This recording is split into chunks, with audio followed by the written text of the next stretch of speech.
Du coup, comme je viens de te dire, si on veut abattre les chefs protestants, le premier qu'on va aller chercher, c'est Coligny. Et Coligny, eh ben, on va aller le récupérer dans son lit, le sortir de là, le l'achever et le jeter par la fenêtre.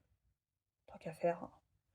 Et après, ben, on va aller même jusqu'au Louvre, aller chercher tous les chefs protestants qu'on peut trouver. Alors, il y en a qui arrivent à fuir quand même.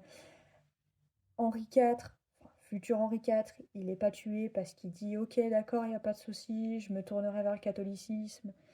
Son cousin de Condé, c'est pareil, il va pas être touché, mais ça commence à être mauvais, mauvais. Pendant plusieurs heures à Paris et pendant plusieurs jours après dans le reste de la France, ça va être Battle Royale version 1500. Ça s'arrête pas, c'est une boucherie.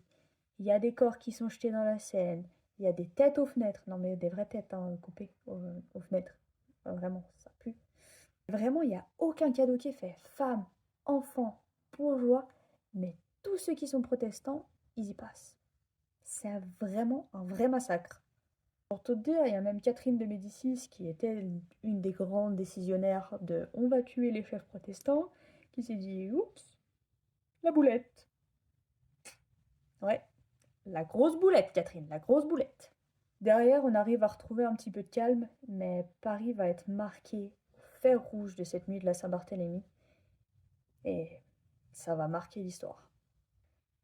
À la base, c'était juste un mariage, hein. Mais à l'arrivée, bah, c'est un épisode de Game of Thrones, mais sans les dragons.